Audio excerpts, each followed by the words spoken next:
Okay, so my last lecture today. I'm very sad about that, but I've had fun. I hope you guys have had fun. Okay, so my plan, because it's the last one and we've got section 3 and there's a fair bit of overlap. Sorry, I was just going to bring up the course timetable so we can, I'm planning ahead here. So yeah, last one from me, Andy, tomorrow. I've had a really good time. I hope you guys have enjoyed this. It's been useful. It's been really fun for me. It's not what it's about though. Hopefully it's educational for you guys. Andy tomorrow. Andy's a really good guy. He's very, very smart, very, very good developer. Hopefully you get a lot of value from him. You'll be doing section 4 where it's a bit more about the details of setting up larger projects in Julia. So making more about data structures and types and multiple dispatch. That's where you're going to go with Andy. And we've got homework due. Last week, we got started on section 3. I'll just say where we're up to so I can remember and you guys can remember. This thing keeps coming over, Zoom. I think we got up to talking about floating points, floating point numbers, and numerical inaccuracy, and in particular, numerical derivatives, and said a tiny bit about autodiff. The next bits tie in really well with the homework. So my plan today was I'll spend the first half an hour talking about 14, 15, and 16. If there's any requests from the floor, I'm happy to take that too. So, or from the chat, like if there's a question lots of people are struggling with by now, I can give you a few hints. I'll be better at 14, 15, and 16 because I've rehearsed. So just a warning, your quality of advice may vary depending on what you say. Yeah, so today the plan is to talk about numerical integration really quickly. It's all going to be really quick today. And differential equations. These guys are like best friends, you know, fundamental theorem of calculus. You know, you should all know what that is, you know, integration and differentiation, the two sides of the same coin. It's the same, it comes through when you're doing differential equations, and you'll see that with the structure of the Newton-Cotes formulas and RK4, or the RK4 Runge-Kutta methods. There's like this one, sort of, if you squint one-to-one between these two. Happy to do that as part of the homework though. Yeah, and then a bit about linear algebra and sparsity. So we'll go super quick. If I run through everything, I'll talk about myself. I don't know if you guys are interested in that. I don't have anything prepared, but I can try. Or I can do a couple of stupid demos. So we'll see where we get to. We might run out of time though. Okay. All right, homework. Okay. So everyone happy with 14, 15, and 16? Any in particular? Which ones, if I just show of like nausea, like which one's the worst? 14, 15, or 16? Anyone brave? 14 okay? 14? What's that? Start chronologically. I can deal with that. All right, cool. All right, where did I put it? Okay. So these ones have the common theme that there's a big wall of impenetrable text. So you've got to get through that to get to the question, which is good because that's like what real problems are like. Like I've had it today in my day job that what people actually want is very poorly defined, and getting at what the actual question you're supposed to solve is most of the battle. So these ones are a good reflection of what everyday life is like. This one's actually interesting, and I'm going to talk about this when I talk about sparsity. So this is a good example of this, and there's actually a huge practical example that you guys may or may not be aware of. Some of you will be if you've done a bit of computer science, but this is actually probably this one here is a $1 trillion algorithm. These implementations of this Markov chain thing. Anyone know what I'm talking about when I say that? It's the original Google algorithm for PageRank is based on this method. These methods, one of these methods, maybe. With a few tricks on the top. So I hope the question's clear. Markov chains, I didn't get my Scala draw already. I probably should have done that. So hopefully this is, Markov chains is this simple idea that you've got a state, a bunch of states, and we've got some probability of hopping around from state A to state B to state C. So and then I just got to draw this. Wished I'd drawn it before. Oh, that's tiny.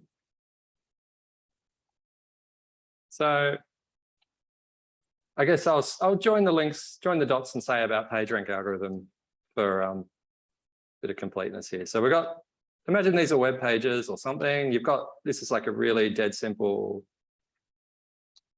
model. And I'll put some backlinks.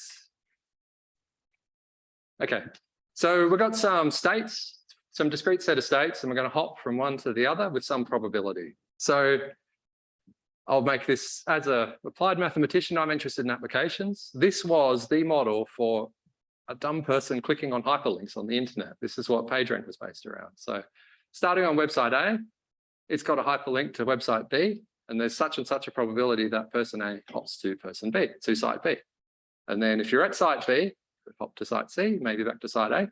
So each of these edges is a probability of transition. So it's a directed graph.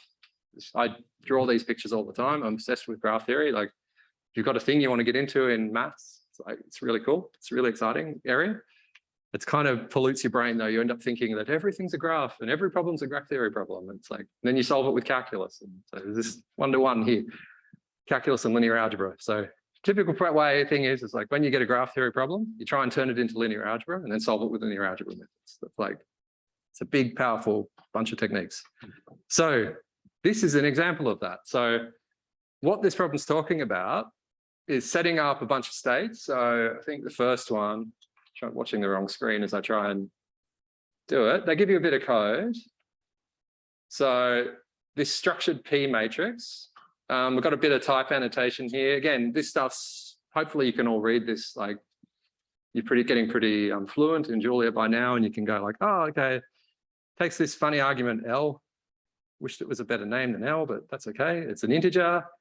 There's this optional thing. It's a float with some probability. There's another float that's a probability 0.1. So these are meant to be probabilities. So these are these arrows. If we're going to put a probability weight on the edge, that's what these numbers are.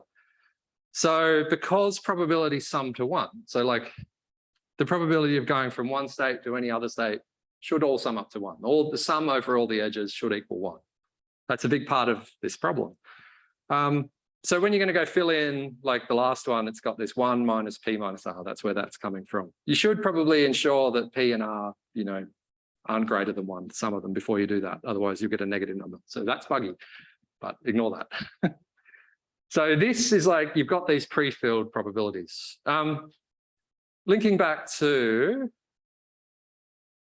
this problem of like, this is the Google's model of the early internet when there were 3 web pages, and that was it. And there was 4 links between them.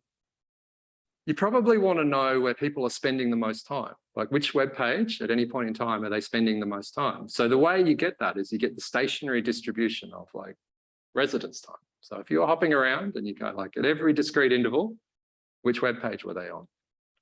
That's exactly the same as this problem. It's the way you've got this Markov transition matrix of probabilities between states. So for the early PageRank algorithm, I'll get this wrong, is that to hop from any hyperlink to any other one was equal probability. And then there was a random probability of teleporting to somewhere random on the internet. I think that was like 0.2 or something. You got 20% chance you end up any site on the internet. And then from there, equal probability of clicking on hyperlinks. And so this is the state of the world, that was the best algorithm for the model of people on the internet at that time. If you compared it to the other search algorithms, they were all terrible because they were based on paid links and stuff. And the early one was like, okay, we're going to use maths. This was Larry Page and Sergey Brin's, I believe it was a PhD project, maybe. And it was actually funded, publicly funded. So for Google, the original Google project was funded with government money. And then that was, they went, oh no, actually this is really cool. This using graph theory and these methods to go like, oh, okay, this is where people are spending their time. We get a really good estimate of the probability. We'll rank them in terms of probability. So the one where you're probably going to go to next is the one you should go up. So it was based on a bit more complicated than that about tagging nodes with attributes of the search terms and stuff. But basic idea is the same as what we're talking about for this problem. So super, might seem arcane when you look at the description, but the application is actually super practical and made people stacks of money, like eye-watering amounts of money. Okay, so what do I want to say? So that is the transition probability matrix. And this guy, the structured pi, is the stationary distribution. So all that text above is just going like, we're going to Here's some code. You don't even have to write it. Here's your transition probability matrix. Here's your stationary distribution. Here are 4 different ways you could calculate the stationary distribution from the transition matrix. Is that clear? Everyone's happy with this problem setup? Oh, not seeing any disagreement, so that's fine. So I always like to just check stuff, just to check that reality is making sense. So if we go P equals structured, geez, so many things called structured P. Let's make a 5 by 5 version of this. Okay, we've got that matrix. It's got some funky structure, 0.5. So the whole idea is that the rows should sum to 1. That should be something we're going to see. So anyone want to tell me how to check if the rows all sum to 1? What would be an one-liner? What's the one-line thing for that? Anyone know? So we'll go sum. Oh, that's that way. Let's go the other way, Paul. Okay, so we can do sum over dimensions. If you just do sum, it should sum to 5. It's got 5 elements, but if we can sum in the different directions. So that's the thing to notice, that if you sum this way, doesn't make sense, but if you sum that way, all sums to 1. They're all, you know, that agrees with the probabilities. And a lot of the problems I've seen on when I look at the consultation stuff with this one is what shape this matrix has. Okay, so you've got to be careful about, are you talking, when you were doing this linear algebra stuff, are we talking about the matrix this way or this way? So you might get some crazy stuff if you're not thinking about it, whether you should be using the matrix directly or its transpose. It's like number 1, always with linear algebra, check whether you should be using this thing or its transpose. It's like, it's easy to get wrong. Cool. Okay, so that's cool. And we also had this other funny identity that it's a stationary distribution. So we should be able to check. Oh, I should make this pi. I don't know if I want to call it pi. I'll just call it little p. Hopefully that's, come on, caps lock. Oh.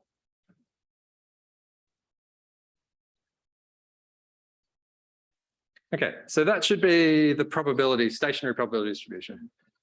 So if I say stationary probability distribution, if I'm in this state and I apply the transition function again, what's going to happen? Nothing. So it's a fixed point. So I should be saying something like P times P minus P. Oh, wrong way around. Oh, did the wrong way. See, I'm failing on this one now. No? There we go. So it's all about the shapes and transposes and making sure everything's the right way around. I always get it wrong. It's only 2 combinations until you get 3 things, and then there's 2 to the 3 combination. Anyway, so I should have just looked at the notes. But so whether you're doing a front multiply times a transpose, getting all that stuff right is where 99% of people's problems with this stuff comes from. So just be really careful when you're setting it up. Do you mean P or do you mean P transpose for the big matrix? So let's see the notes. Okay, so number 1 is basically this thing. So it satisfies pi times P equals pi. This was this thing I was just getting wrong. So strictly with the code you're given, it's not correct. It's P transpose times P should equal itself, because it's like the shapes are wrong. So if P itself comes out as a vector, so it's actually P transpose. So in Julia in default, there'll be a row vector. You got to treat it like a column vector for all this stuff to make sense. Okay, that's so. All right, so we've got this relationship pi times capital P equals pi. Now this is underdetermined. So if I say underdetermined, does everyone know what I mean? Does anyone not know what I mean? It's okay to say no. What's the test I can do if it's underdetermined then? It's kind of the same as the definition.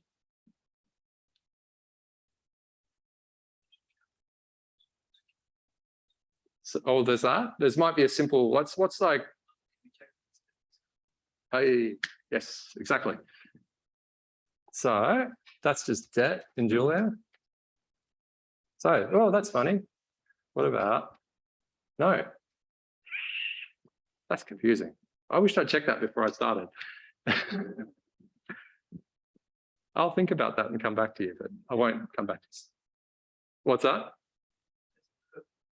The time of the dash slightly different too. I mean, it's like not a big difference. It's floating point stuff. Yeah. Floating point stuff. Always fluff. You always get that little bit of fluff. Oh, that's confusing to me that's, anyway, I'll think about that, why that is. Anyway, so the basic idea with this one is, this is a linear system. I hope that's clear. So like by a linear system, you know, AX equals B, it's a typical least squares problem. If you're going to just try and invert this though, you won't have a good time because, oh, I minus P, of course. This is what happens when you think on your feet. The guy in the chat got it. It's like, I minus P is undetermined. P itself is fine. Cool. So, yes, that was very silly. Uniform. Thank you very much.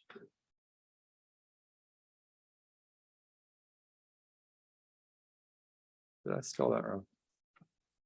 Oh, no, it's uniform scaling. Okay. So this is like one of these weird types in Julia. Have you seen uniform scaling or is this new? If you want to set up an identity matrix, there's a weird little function that just goes, yeah, do this thing without actually making the identity matrix. So if you think this is later for when you're doing really, really big matrices, like you don't actually want to make a giant identity matrix to multiply by another matrix. You just know that if I do this to this thing, it's going to be like, what the operations are going to be super simple. So don't actually make this thing, just do it with a clever algorithm. So you can go like, if I'm subtracting a normal matrix from a uniform scaling matrix, do this special algorithm. So this is a bit of Julia type magic. Okay, so nature, oh no, sorry, you got to give it a value. Okay, so if you want to subtract an identity matrix off of that, good. And then as someone said in the chat, the determinant. So that's right, trying to set up, there we go. So that's floating point epsilon close to 0. So inverting this matrix is not going to give you a good time. So if we were going to try and set up a least squares problem, we'd say something like A equals uniform scaling of 1 minus P, and B equals zeros. And what we're going to try and find is an X such that that's true. Okay?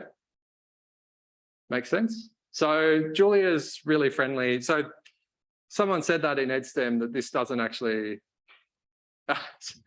someone said they spent, the person who gave me help said they spent an hour and a half messing this up yesterday. I sympathize. You saved me. It would have been a very bad last lecture if I'd spent an hour and a half trying to get that wrong. So this is a least squares problem. We're going to have to add a condition to this to make sure it's uniquely determined. And the extra bit of information you have is that these are probabilities.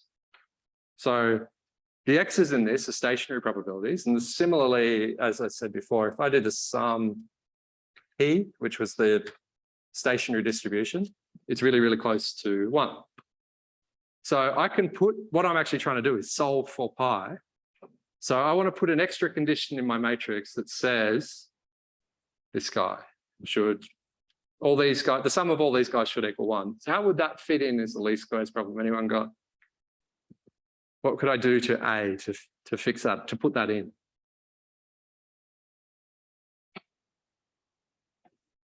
It's answered in the chat, but if anyone in the room wants to have a go, very good. You did spend a long time with this.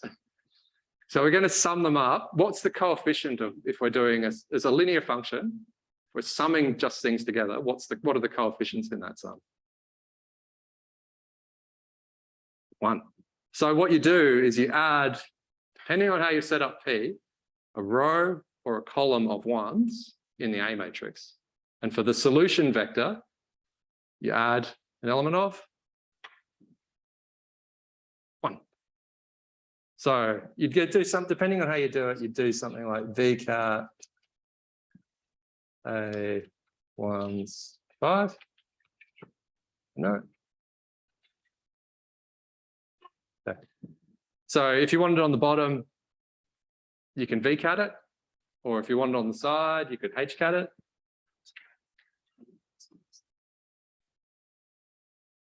Depending on the problem, you guys think it through. I won't give you much more than that into that on the first one, but you add that, and then what you want to do for B is zeros is just vcat B1.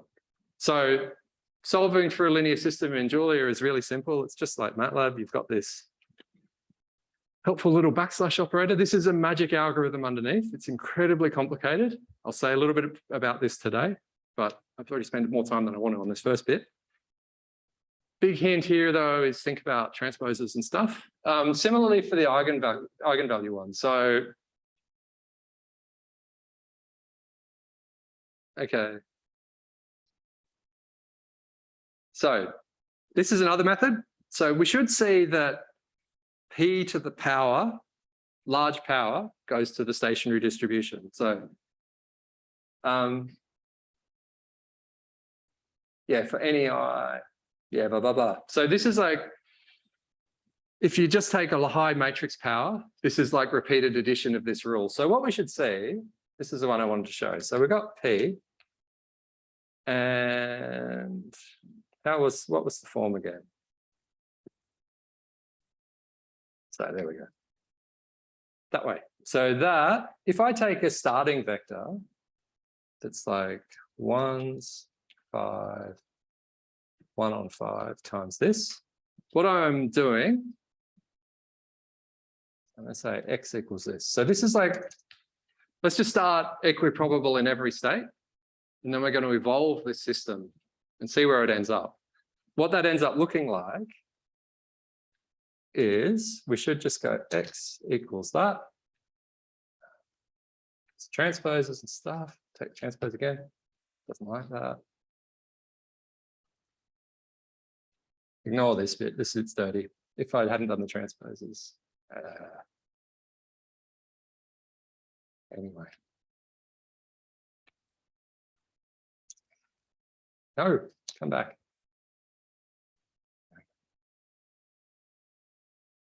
So what we can do is we can take that and times that by P again. And then times that by P again. Not like this. Don't do this 100 times out. I'm just trying to show you that if you keep repeatedly applying this condition, what you'll find will happen is that it should converge to the stationary distribution. So repeated application and multiplication. You can also, like, you can see this big tower of multiplications I'm doing. You can just take a matrix to a higher power and do that. This is like the second one. There's lots of ways you can do this. Turns out doing it the dumb way I'm doing it, written better, is actually a better idea. Can anyone think of why that might be?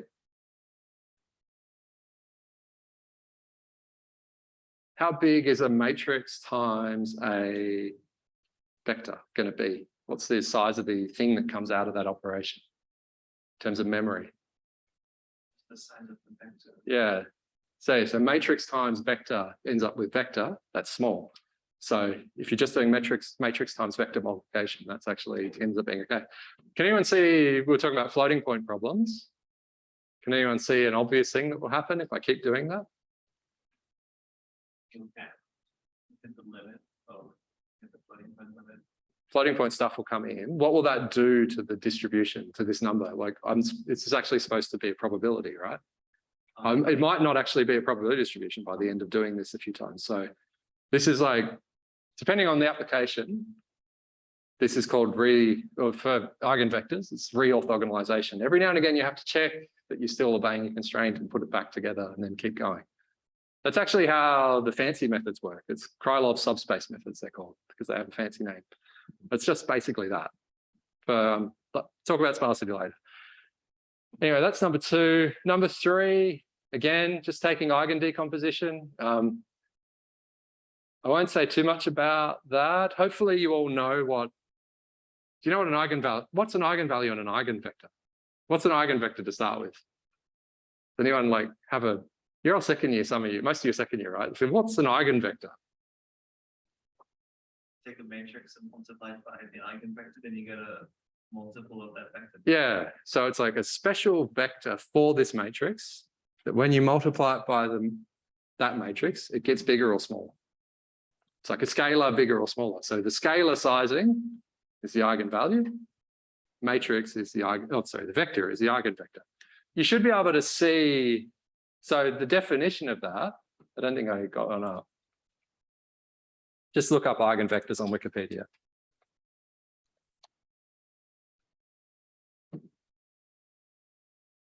It's like one of those things that's like that clear explanation I don't think I had till quite late in my mathematical education. So it's like, don't worry if you don't have it in your head like that.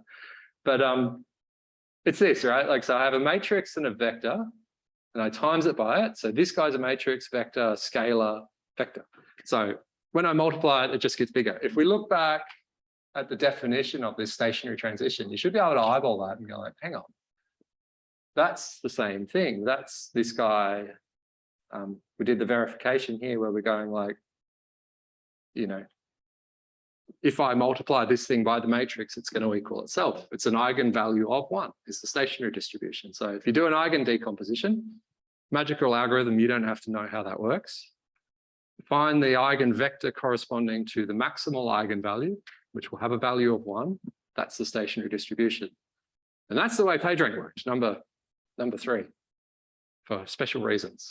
Okay, and the last one's just simulating it, so I'm not going to say too much about that. So just make a simulation and pop it around and then do empirical averages. That's another way to do it. Cool. Any questions on 14? We're happy? Okay, that's done to death. Any on the chat? No? Good, good, good. Okay.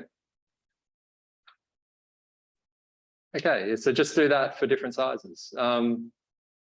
Okay, now this one is a big wall of text.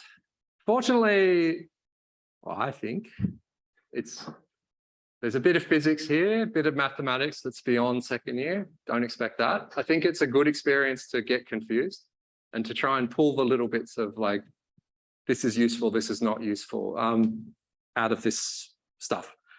So I might flick forward between the lecture notes, go forward and backwards with this one as I do this.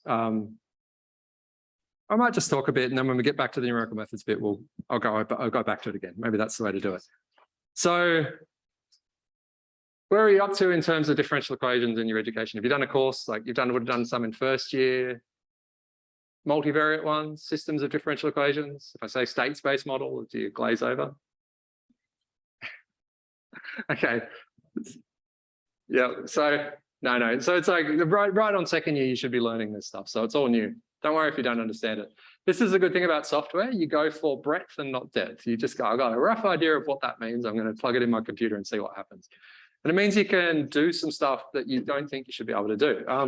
Like, I think it's really important to see, as a mathematician, spend a lot of my time getting confused about differential equations. Numerical methods are kind of like, you can't overstate how important they are to making progress with science. It's like, everything in physics is a differential equation, pretty much.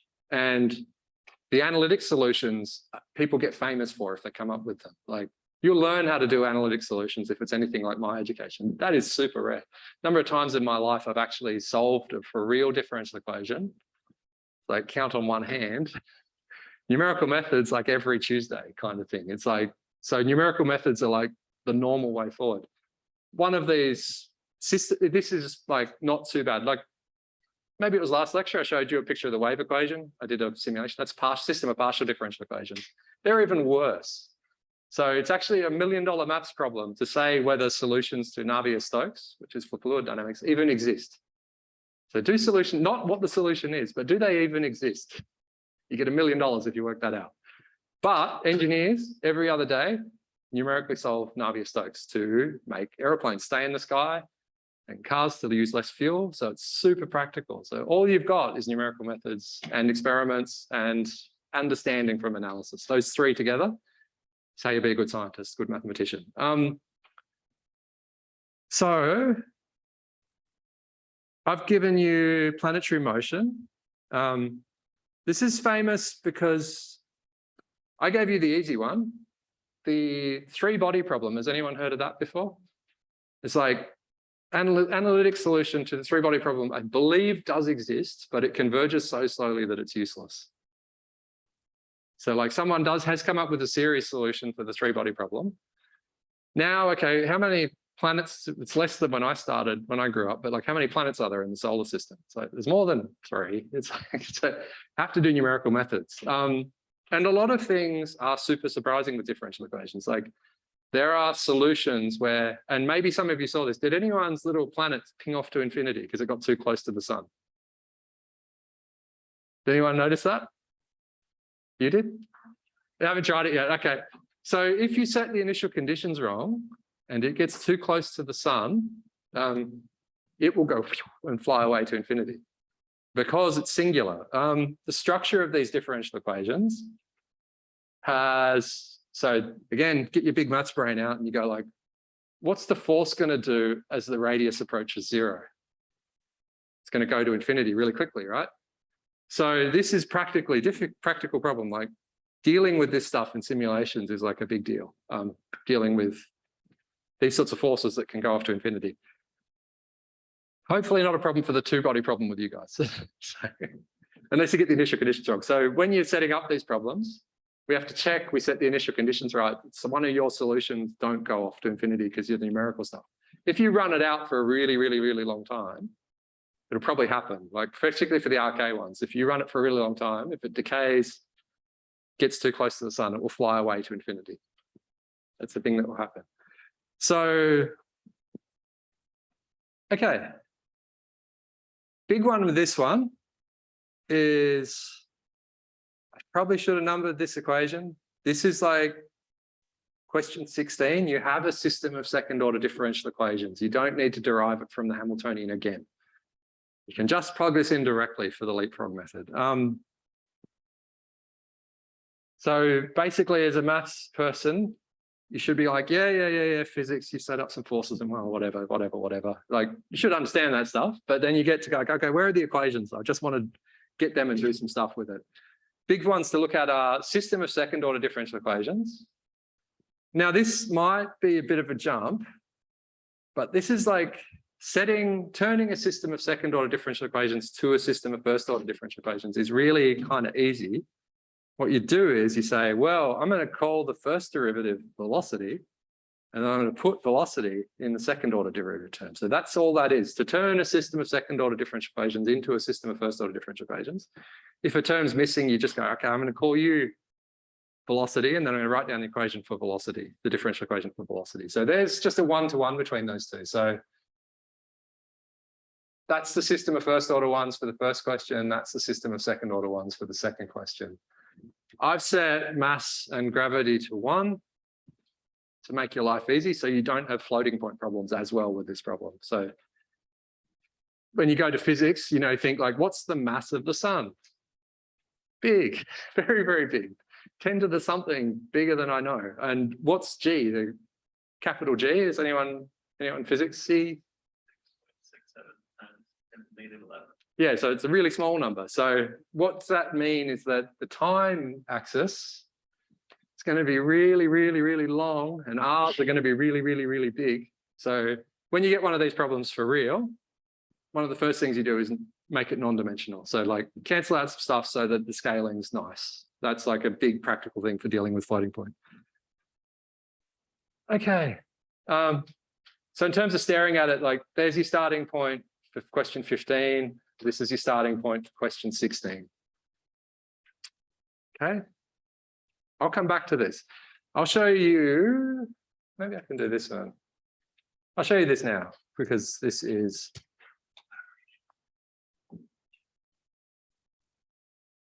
then we'll go back. Okay. I don't know if anyone looked at my GitHub repo. There's surprisingly this thing here called 4body.gif. So I believe in suffering if you guys have to suffer. So I did a 4-body problem to set up for you guys.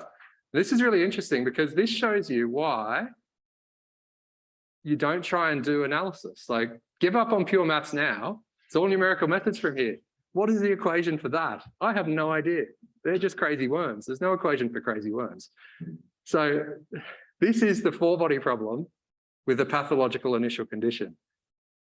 How long does it take to compute? It's quick, super quick. So hopefully you've seen when you're doing this that, you know, they were crazy. This is why I love maths. This is surprising. These look like they're smart and having fun to me. Maybe I'm just mad, but they look like they're chasing each other. That guy runs it at the end. It's really simple to write down the equations. It's not much different to what I've given you in the homework. You see features in this. Hopefully it's not too, because it's gone back to the thing.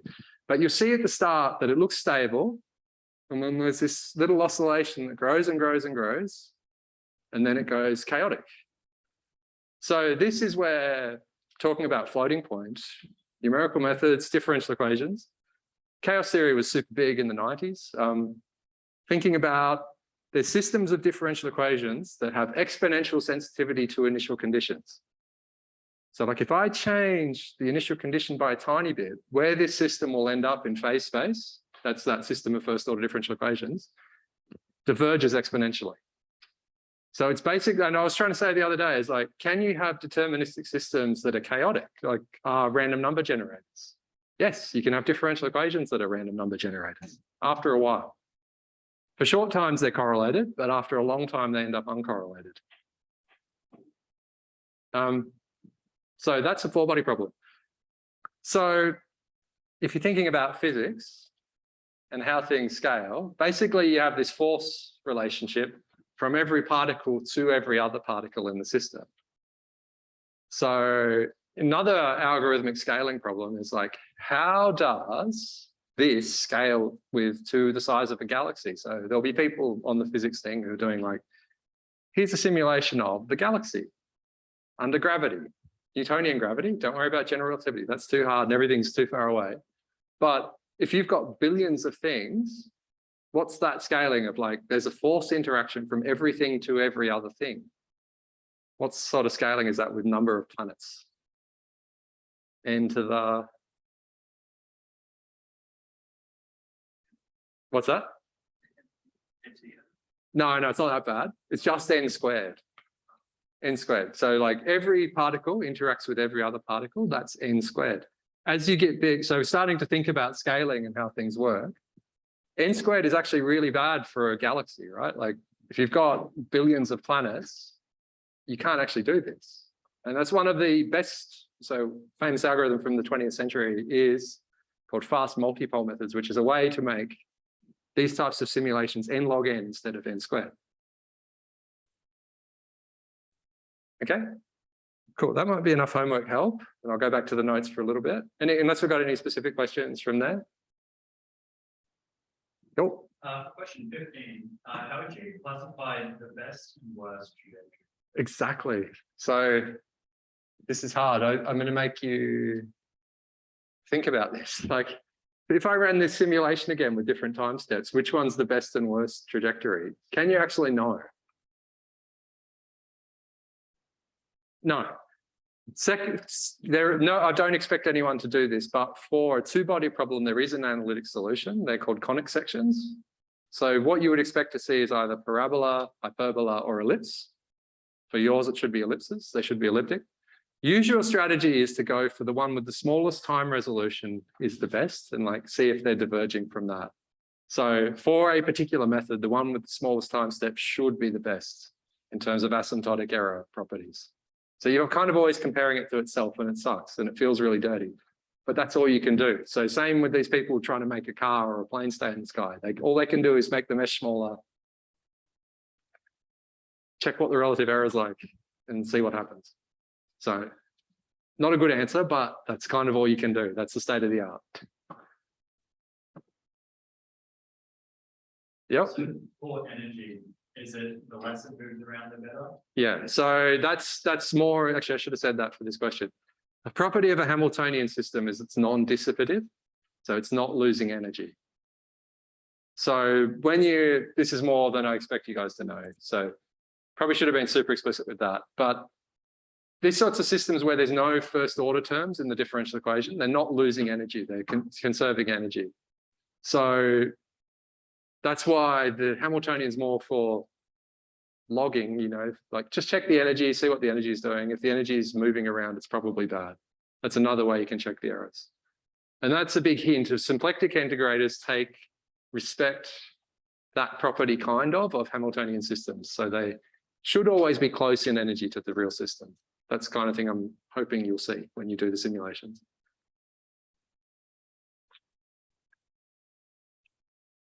Cool. All right. I'll go for 10 more minutes on the start of this next bit.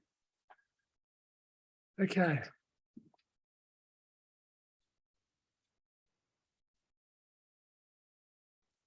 All right, so floating point derivatives.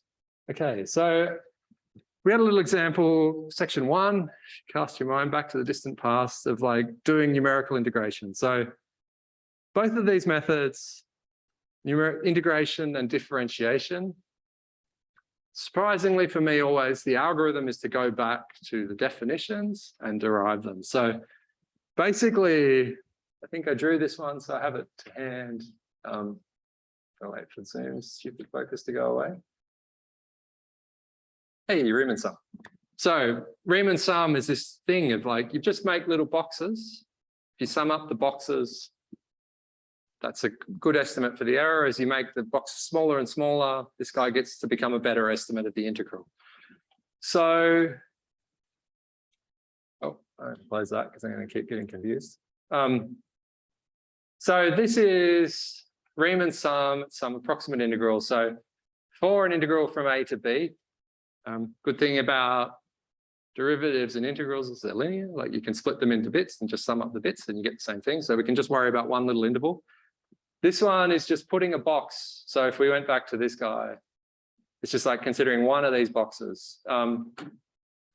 So it's the width times the height, halfway. It's like, that's like a midpoint rule. So you can go, if I'm going, this guy's meant to be like the average value of the interval at the middle, evaluate the function, make a box that big. That's not what I drew, but hopefully you can see that. So every other, there's a whole big family of these guys called Newton-Cotes formulas. There's a million ways to do it. The idea is that you want to go, if you've got a smooth function, a good idea is to do a higher order polynomial to interpolate between more points. So you can do higher and higher order polynomials. So I think like staring at the picture is the best way to do that. You can go like, if I had some wiggly line rather than a box, like that's pretty terrible interpolation scheme.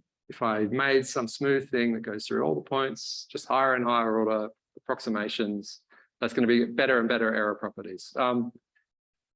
You've done this to death in another course. Has anyone done a numerical methods course? And they've talked about asymptotics and they make you prove a bunch of stuff that's painful. Have you had to do that? I should have done that. If you haven't had to do it, I should have done it too. I'm not going to do that too. No? What's that? You took this instead? Oh, that shouldn't be allowed. I'd have to do it next year then. You've just ruined people's lives. Okay, anyway. You can do error analysis. There's asymptotic error analysis about the bounds, and you can show that you know, as you go to higher order polynomials, it's better. But it's integrals, so like the errors converge really quickly. What I wanted to show you, so this is one that shows you that this is the point I wanted to make. It's like a point in the homework is like, in lots of ways, leapfrog in question 16 is worse, right? It's a lower order method, should have worse error characteristics, but in certain ways it's better. This is the same thing as like doing the midpoint rule, which is this dumb guy up here, where you're just going to go, I'm just going to put a box through the middle, sum up that area, that's what your integral is, versus the higher order one. So second order polynomial is this guy, it's the Simpsons rule. So what I've coded here is Riemann sum versus midpoint. And I've got two functions here. I've got just an exponential and an exponential wrapped around a periodic function. So what, I made myself do maths too. So you can do the integrals of both of these functions analytically.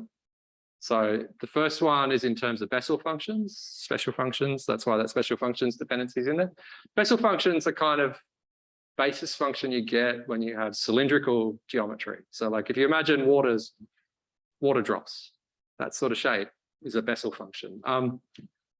when you have cylindrical symmetries, you get Bessel functions in PDEs. What I'm doing here is showing that if the difference in error between midpoint and the analytic integral and Simpsons and the analytic integral for these two functions. So I think I've labeled this confusingly. So if we first look at the left,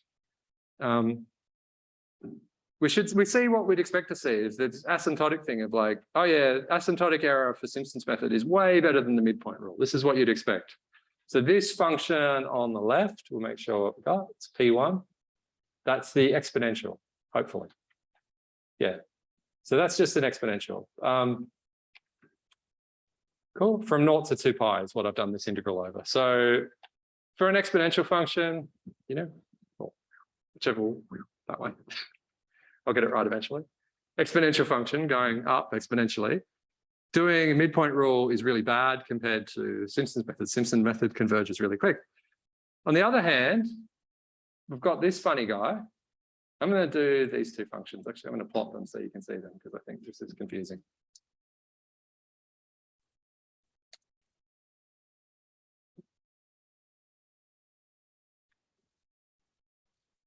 We'll go back to it. I can show you the plot anyway. This is the answer. Anyone's like the thing that jumps out to me on the right, what's the difference between those two methods? They're both converging very, very well. Like the relative error is dropping off, or the absolute error is dropping off really, really quickly. But is there any advantage to doing the higher order method for this case?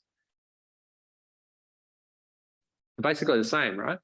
So it actually depends on your function. So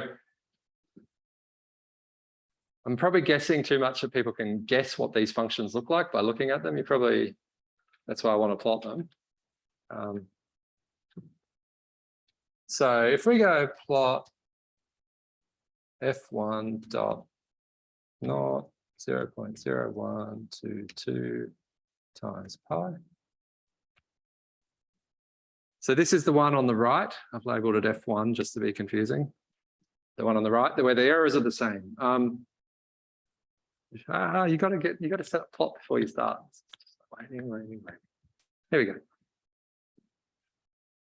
So this guy's a weird, smooth, wiggly function. I probably should show it exponentially, but oh, anyway. So don't worry too much about that. So basically what it is it's a smooth function on the outside and a periodic function in the middle. So this has something special called hypergeometric convergence. So if you're worried about smooth periodic signals, which is like every bit of music you've ever listened to, right? Like every bit of recorded things is like a smooth periodic function, like tones and things like that.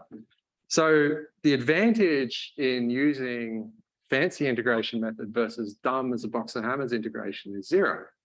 So if you have smooth periodic functions and you're trying to integrate them, you can get away with something really dumb. And that's kind of the basis of fast Fourier transform. Has anyone heard of that before? It's like algorithm of the 20th century kind of thing. It's like super duper important in all sorts of areas. In terms of algorithmic complexity, it's good. It's fast because it's n log n. If you've ever wondered what that is, that's why. So if you look up the definition of a fast Fourier transform, or its cousin DFT, it's like this midpoint type integral over frequencies of this complex function. So that's why it's fast. And it's also doubly clever because it's using a dumb integration method rather than a high order integration method. And that works because the types of signals you're interested in. If you're going to do this guy directly, so for k equals 0 to n minus 1, you're going to do a sum from 0 to n minus 1. Again, that's a squared thing. That's really bad. If you can do that naively, it's not super useful. There's a special decomposition of this. You can break it down into n log n operations. So you get famous by making something n squared to n log n. That's like math stuff. So knowing about this stuff. So this guy, the Cooley-Tuckey algorithm, it's got a long history. Like a lot of people probably invented it before those guys did. But JPEG, if you've ever wondered what a JPEG image is, it uses something like the FFT inside to compress images, a 2D version of it. So it's on a small kernel. So it uses a little patch and does like a 2D FFT, and that's how it gets really good compression. Cool. And it's fast. So I'll say a tiny bit, maybe this one's, if I come back to this one for the demo. There's also higher order methods. So anyway, this one's interesting. Is like, okay, back to doing statistics. So when I was young, I thought statistics was super boring. And then when I was older, I thought it was the most fascinating thing ever. It's really surprising that it's like one of these things of like, how does integration scale in terms of algorithmic complexity if we change dimension? So like if we're doing the Riemann sum and making tiny little boxes, how does that scale as dimension increases? You don't want to have a go? So if I've got one interval in one dimension, got a little square in 2 dimensions. In 3, I've got a cube. In 4, I've got a tesseract. In 5, nobody knows what that's called, an n cube or n equals 5. It's actually, to the power, it's actually terrible scaling. Like how many cubes do you need to fill this space actually dies super, super quickly. So doing any type of integration based on fitting polynomials and being clever with surfaces will do a very, very bad job. So here in the notes, H-cubature method is like this super fancy refining. So it's like if the function's smooth, we're going to take huge boxes. If it's small, we're going to tiny little fussy boxes. Very clever algorithm, but if you plot the error, what do we got? We've got an estimated error, E. It's actually wildly out of control by the time you get up to dimension like n equals 9. So I've got a little bit more to say about that if you want to go through it, and we've got time at the end of this lecture, but it's actually terrible. So this idea of using the Riemann sum to approximate an integral in high dimensions is a terrible, terrible, terrible idea. It's slow. The number of boxes you'll need to sum up to get a good approximation of the integral is terribly bad. So who's got really good intuition or has done more statistics than I think they have? Who can think of what you might do instead?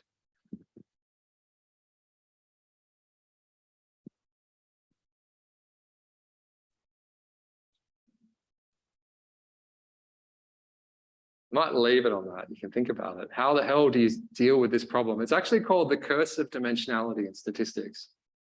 Like, how do you do integrals over large dimensional spaces? Like, it's really easy for me to go and do a survey. I can collect 1,000 data points. If I'm trying to apply Bayes' theorem, you know, I wrote that down somewhere here. This normalization on the bottom line is really sum over probabilities. So like, if that was, you know, thousands and thousands of dimensions, how the hell do I normalize this thing? Like, how do I turn it back into a probability? So I've got Monte Carlo in the bottom. Yes, you use randomness to do these integrals in high dimensions. Random sampling is the best way, pretty much. It's kind of very, very surprising. All machine learning methods are basically this problem, is like, how do you do integration in high dimensions? How do you turn sparse data into probabilities when they're very, very far apart in space? Okay, I'm going to take a break there. I can show you a quick example of that after the break if you want, or we can go on with the rest. Okay, I'll turn this off. And because you guys are far away, I don't just long bring this. Feel free to have chocolates. Probably over time. Someone has to go first. Thanks.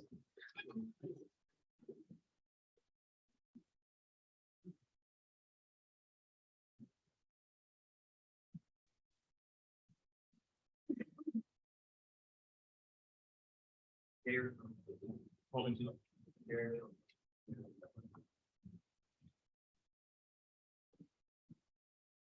White.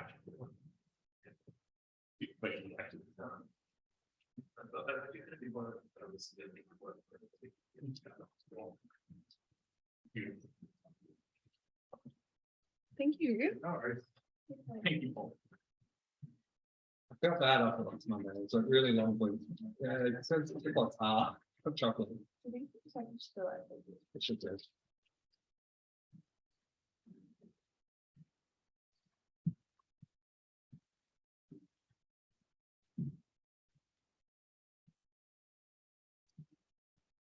Thank you.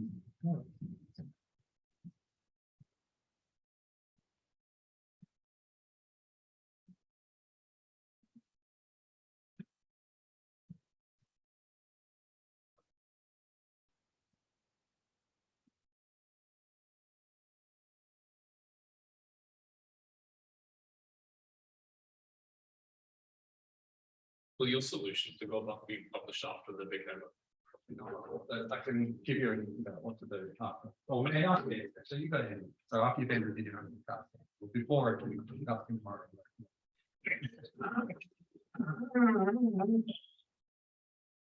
What's that? I'll say it.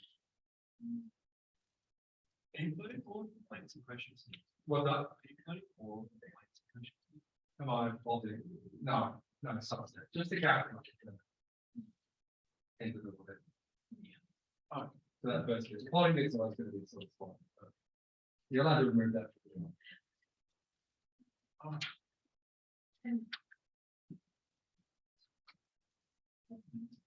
Please take them all because otherwise my kids will turn around to it more. But don't expect anything to come back. I'm going to stand it around. I don't want to go back. Let's make sure they got the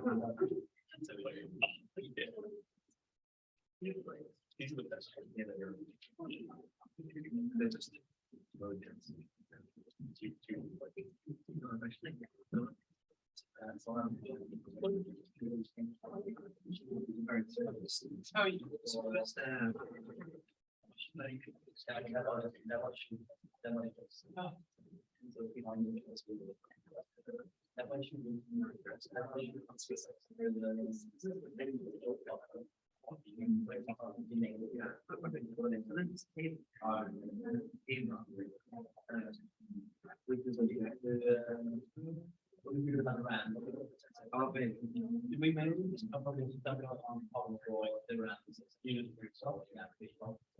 No, we just went through some of these.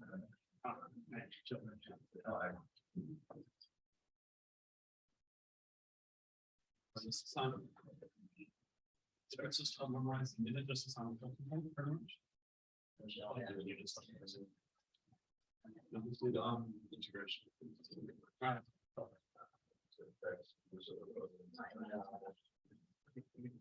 And then the range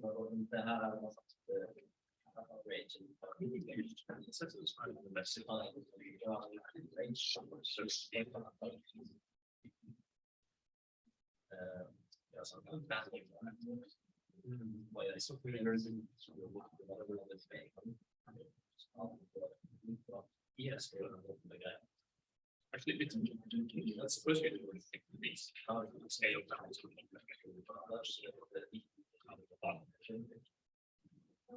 so in this it's sort of like when you have a function minimum it should be well, maybe let's go for it. So that it's your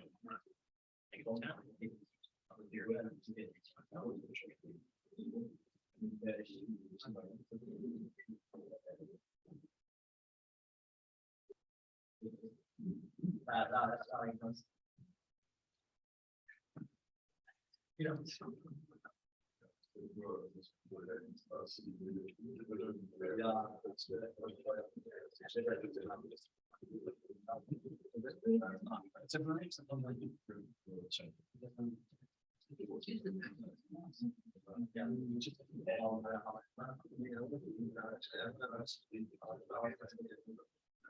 like I believe everyone would have come back.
Okay, I'll get started again really quick. I had a couple of questions about, I got one on the chat about doing finite difference scheme. I had a few questions like this about, so I guess it's, when I went through this, I went super quickly and I went, it's probably not obvious straight away how this generalizes to n dimensions. So we've got basic question when you, this is for question 13, sorry for everyone's context. If I don't know about people in the room, but if you're doing numerical derivatives for one dimension, this equation is appropriate.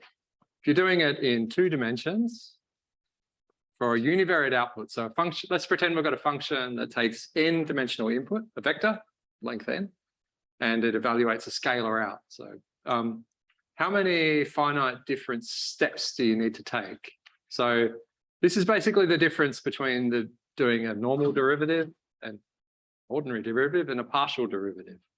So partial derivative, you take step in that direction with everything else held constant. So if x is a vector, like if it was 2 dimensions, you have to take step forward, step back, step to the side, step out. So when you're doing these evaluations for finite differences, it's order n. You have to do a finite difference step. So this f of x plus h, you do it for f of x plus h, holding y constant, then you do f of y plus h, holding x constant, f of z plus h, holding x and y, so blah, blah, blah. Hopefully that, I think that confused a fair few people. Also, you have the case that it's a vector output. So it's a f of x could be like an Rm length vector. So then you'll get a vector out. So basically you just want to take the differences in vectors out. It's actually quite straightforward how this generalizes. The notes are a bit weak. So I think people have gotten a bit confused with the softmax function. So softmax function is this idea of like, if you have a vector and you want to pick the biggest one, that's the maximum function. You just go to that one and say, that one's the biggest one. If it's softmax, it's like this smooth probability. So you'll get a vector out how close everything is to the biggest value. So it turns an arbitrary output vector into a vector between 0 and 0. So shouldn't have to take any more steps of the softmax function. It's just about the input size. You'll just get a vector out and you have to look at differences in vectors out. I had a few questions about that, so I thought I'd just say really quickly. Hopefully, Xavier, that answers your question. That was meant to be for you. Hopefully I had my mic on that whole time and I wasn't talking to the room. Happened before. Okay. Hopefully that's clear. Any more? Yep. It's like you're stepping in, say, out of the end dimensions, like in one back, and then what would be like the second dimension of that Jacobian? The second, like it's the vector of out. So you're going to have an n by m Jacobian matrix. So it's the differences between out. So if it was like, say your function was like f of xy equals xy, right? If I take a step in x, x is going to increase, y is going to stay the same. If I take a step in y, y is going to increase, stay the same. If I do the differences between that, you should see that it's like a 1-1 sort of thing. Yep. Cool. So it's like the whole idea, it goes to the numerical methods one, is like if you wanted to do a linearization of system of first order equations, you'd end up with a Jacobian matrix. That's like a linear matrix that approximates the system. Good? Good, good, good. Okay, I'll spend the time just doing a silly demo of this higher order dimension. This one I think is like another thing. Is like I did the silly animation because it's like really cool. How do you get complexity out of simple systems? It's like it's really easy. There's certain classes of simple systems that are incredibly complicated. Like Turing machines are a simple system and you can get really, really complex behavior out of them. That's super surprising to me. It always was that you can have a simple set of rules and you can get really bizarre, complicated behavior out of it. And it also ties in with these ideas of randomness. Like, what does random actually mean? Like, we as humans have a picture of what random means. What does it actually mean? How would you prove something was actually a random number? So this is a practical question for people doing cryptography. It's like, how do I test that my random generator number is really random and the NSA is not there trying to steal my stuff? It's like, it's a really hard question. Like, you can do empirical tests. How would you prove that such and such a system generated randomness? Open question as far as I know. We base a whole lot of commerce, like trillions of dollars flying around the world every day based on these ideas that, you know, I have a function that can spit out a random number that's deterministic. Like, that's worth trillions of dollars. If you could go backwards from that, you take the random number, get the input, game over for e-commerce. It's a serious problem. That's why, you know, one of the first applications of quantum computers was for breaking public key cryptography. It's called Shor's algorithm for factoring numbers. Lots of money has gone into quantum computers because lots of people want to be able to do naughty things and break other people's secrets. So I don't know why. People should be less curious. Anyway, this one is example of high dimensional integration. And this is another one. It's got two aspects. It's like, I like the idea that a random number is a good algorithm. Like, using randomness in algorithms is a good idea. It is kind of surprising to me.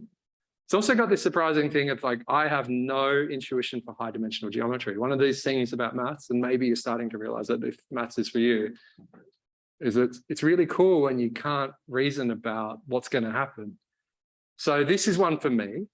So what I'm doing is I've got just a n ball. I've called it an n ball of radius 1. So what I'm going to do, it's pretty boring in one dimension, I guess. It's like, it's a line, and then I'm going to look at a box around that thing as we go up in dimensions. So we've got circle in 2 dimensions and a square that sits on the outside. I'll just draw it really quickly, just so you know what I'm talking about.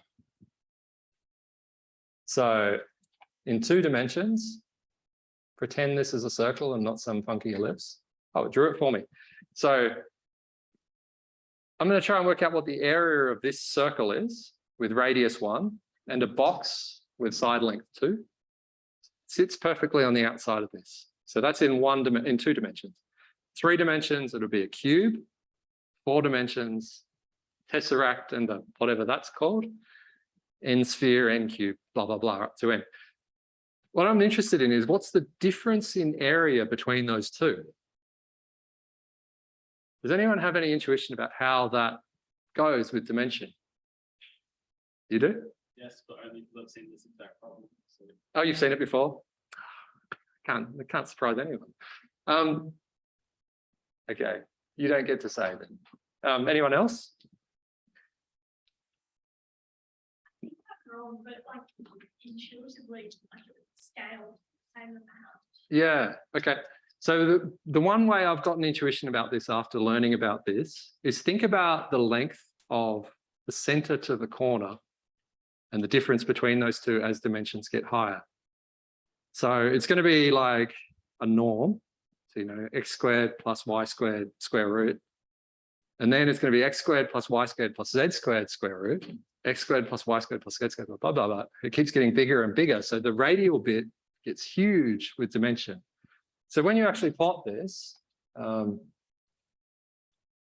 let's do it. So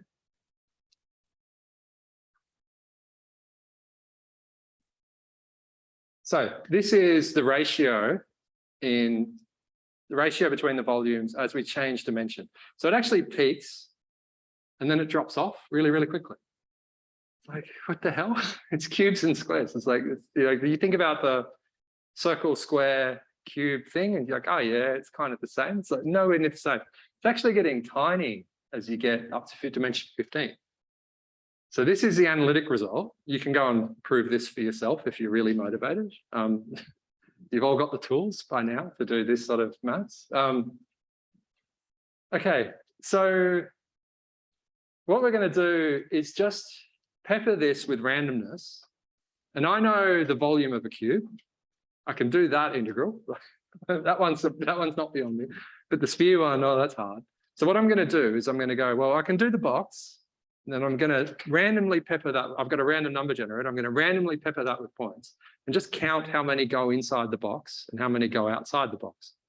That ratio should give me the integral, the difference in the integral, the ratio of the integral. So all I'm doing is just randomly peppering this with points and seeing how many fall inside the sphere. So I won't go too much on this, but that's basically, so that's Monte Carlo sphere tests. And I'm doing the same thing with this cubature method, which is this fancy, you know, try and cut it up into little boxes, fit planes and polynomials and stuff. I'll just run it really quickly. And I've tried to make it fair by giving them a similar compute budget so they can run for about the same time. So this one's going chug, chug, chug, generate random numbers, do some stuff, do the other one.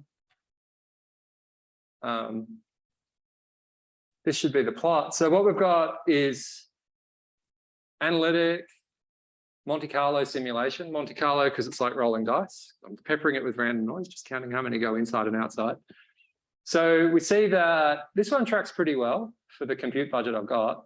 The cubature method's great up to like dimension 5 or 6, or maybe 4 if I look at this other plot, you know, up to dimension 4. So if you're working in physical space, up to 3 dimensions, great, do these polynomials and planes.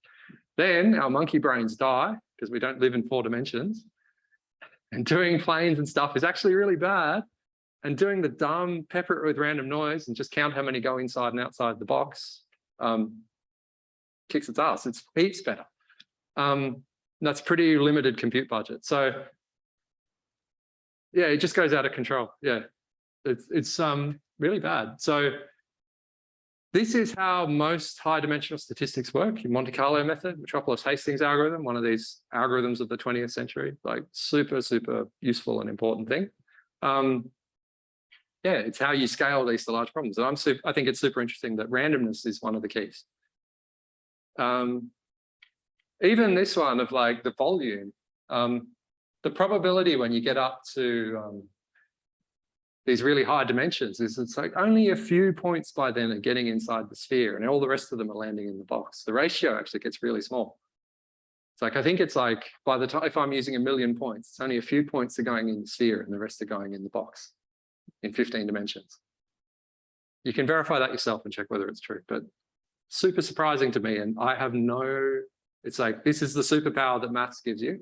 You can think about things that you have no intuition for.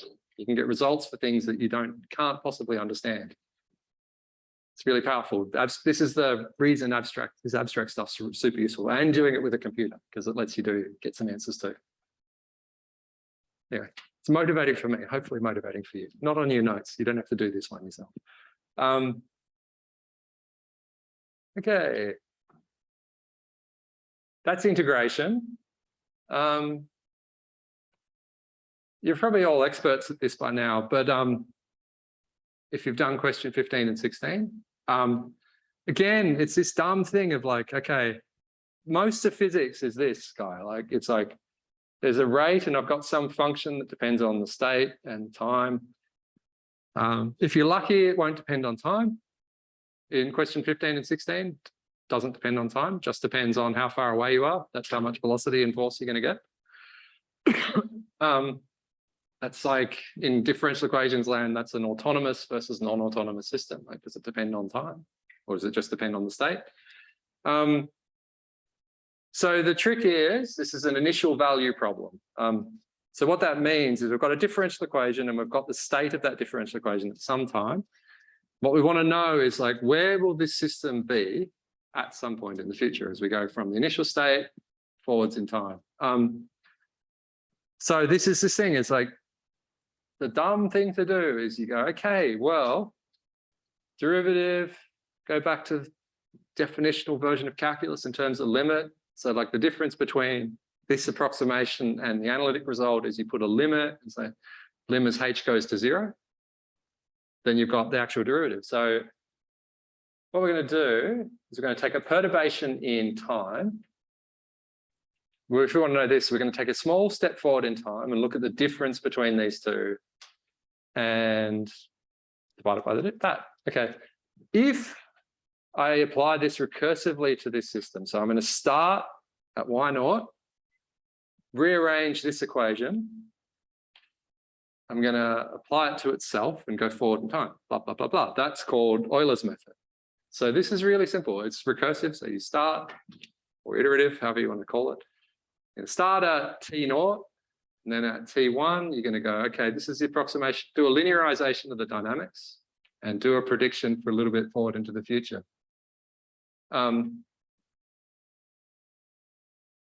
Yeah, so that's what's going on with this guy. That's called Euler's method. That's like, I'm assuming because Euler came up with it. It's that old. It's also a terrible method. So not going to make you do proofs about asymptotics or torture myself by making myself show you how to do proofs of asymptotics, but exponentially growing errors. So hopefully you can see that by just eyeballing the, you know, I drew this for a reason back at the start. If we have some system of equations where like, pretend this is dy dt versus y, you know, any approximation that's based on linearity is only going to be valid over a small region. And it's kind of always going to be wrong, like in terms of, it's going to be close when you're close, but any big step is going to be bad. So the tension in differential equations, back when we were talking about doing, if we're just interested in doing a derivative, cool, I'm going to make my time step as small as possible. Is that a good idea for differential equations if we're going to do an iterative method? No, shaking your head. It's like, it's a terrible idea because you're going to have to do lots of fussy little time steps. So your runtime is directly proportional to how many time steps you do. So what you're trying to do an efficient numerical method with differential equations is shrink that time step as small as possible.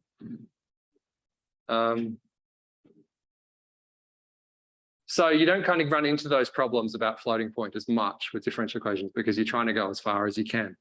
So again, if we eyeball this picture, you know, if we're trying to take an approximation to a function at a point, fitting some sort of interpolating polynomial, it's a good idea again. So that's why there's this one-to-one.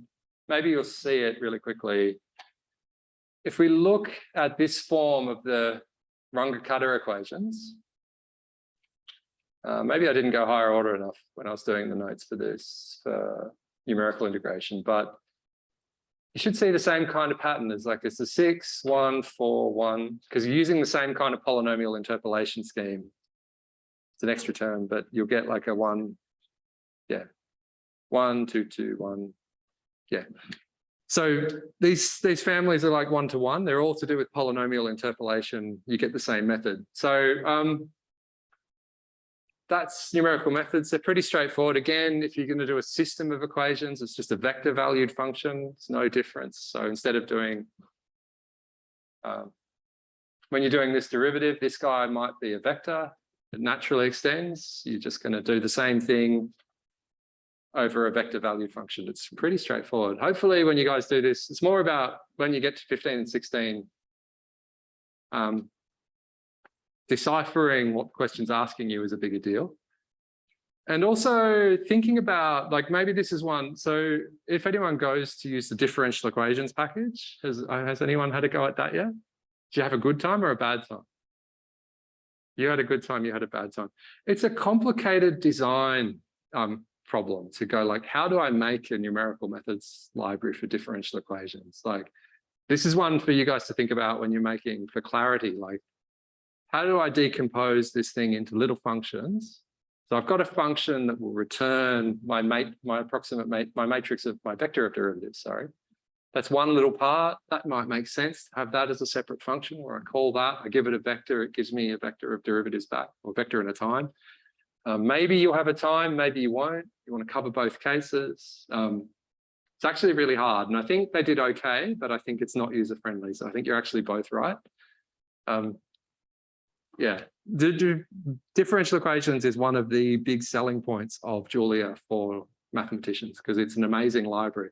A lot of the methods in there are like a year old or 6 months old and state of the art. So there's stuff that can do, particularly with stochastic systems. So that's systems forced by noise that don't exist anywhere else. So it's literally state of the art. That's another super important system of things you'll be interested in. That was quick because I thought I did the other one. It's sort of basically said in the notes. You can think about it like an API. You're going to go, well, difference between doing a higher order method and doing a lower order method is just like how many interpolation points. They sort of have the same API. You just give them this function that evaluates your vector of derivatives from a state. More sophisticated into the future is how do you make numerical methods fast and accurate? Numerical methods for differential equations fast and accurate. As I was saying, you want to make the time steps as big as possible with the smallest error.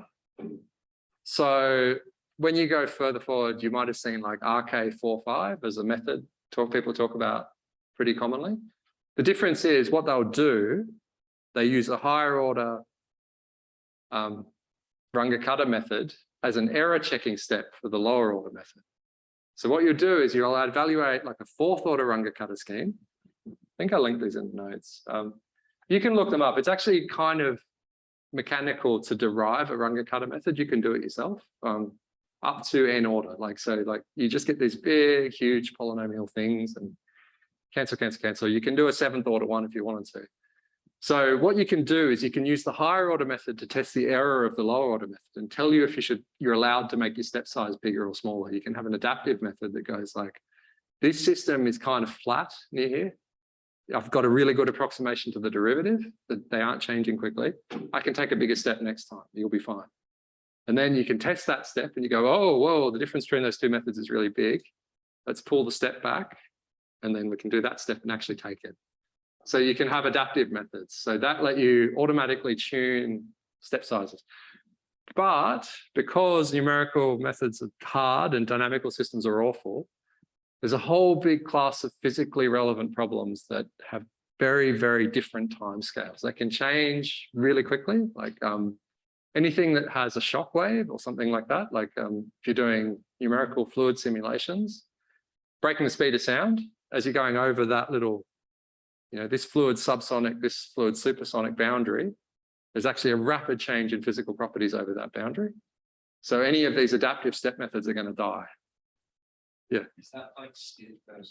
That's exactly what stiff methods are talking about. For differential equations, partial differential equations have a similar thing. But that's when if you hear a stiff system, what they're talking about is it's got rapidly varying timescales and they happen really quickly. So anything to do with shocks is a prototypical example. They're hard. They're hard. Then you have boundary value problems, partial differential equations. Partial differential equations are a nightmare, but they're super cool. So I encourage, especially, has anyone done real analysis and liked it? Anyone done real analysis and hated it? You'll like numerical methods for partial differential equations because it's like, it makes real analysis useful in a way that I never would have expected. Doing all the proofs about whether this numerical method will converge are a lot like doing real analysis. So worrying about norms and stuff like that, super useful. That's very brief. Hopefully that's clear. Okay. Okay, so yeah, I'll go through these bits quickly. I think this one's okay to go do quickly. So I wished I'd learned more linear algebra as an undergraduate, which I never thought I would say. But when I've gone out into the field, linear algebra and calculus have been like the two most important things I've done. In ways that surprised me. I've learned more about matrix factorizations and stuff than I ever thought I would. Maybe that's particular on my career though. May not generalize to more than one data point. But linear algebra, as I said, I was saying like, if you turn graph theory into a linear algebra problem and do eigenvalues and eigenvectors, you can start $1 trillion company. So maybe that's 2 data points. You know, it's hard to say, overstate how useful linear algebra is. If, you know, I like to think of this as like, Python to me would be pointless without NumPy. Like if NumPy didn't exist, I would never use Python. Like it would never have come up. It's slow, it's terrible. If it didn't have all these useful libraries built into it, it's like I wouldn't have touched it. You know, so having a good numerical linear algebra package is like, it's super useful. Matlab itself is super interesting because Matlab was written by Cleve Moller, I think was his name, first guy to do it, for a class like this in the 70s. So there was a very, very good linear algebra library in Fortran, and it was hard to use. So he wrote a wrapper around the Fortran library, Matlab. It's like it meant to be like a matrix calculator. So was the whole idea. It's like a nice interface for doing matrix stuff, and he made it in Matlab. So, you know, again, hard to say. It's like being a scientist, it's a weird noise. You want to do linear algebra. Solving linear equations, like a couple of my friends tease me. It's like a running joke. People I work with about like, I'm always saying, oh, if I've turned it into a least squares problem, I can do it. Because that's like my whole life is like, I try and turn a normal problem into a least squares problem and then I'm good to go. Because it's like, that's how science works. It's kind of sad. All the good stuff's in the linear methods bit. So linear algebra in Julia is fully featured. In the back end, there's these two things. There's BLAS and LARPAC. LARPAC's the Fortran library. That's the thing I was saying. Matlab was a wrapper too in the past. So written in Fortran 90. It's actually all these things I say about nice software is not true for LARPAC. It's like some of those old stuff, like 3-letter variable names and stuff. It's kind of awful. Yeah, but it's super good and very well written. And BLAS is another one. So you'll hear about them. You don't want to necessarily be talking to those yourself. Sometimes you'll have to. Most of the time you want to be talking to them from a distance through a nice interface. Like, that's what software's about. You're trying to abstract that stuff away so it's easy to deal with. Setting up a matrix, I think I would have done this in arrays. You've seen this. It's kind of annoying. You do a space. It's a matrix. You've got types. You know, you can turn this into a matrix floats or a complex. You get all these things. That's fine. That's how you set up a matrix. You can do the inverse of a matrix, maybe, depending on the determinant, like we were talking before.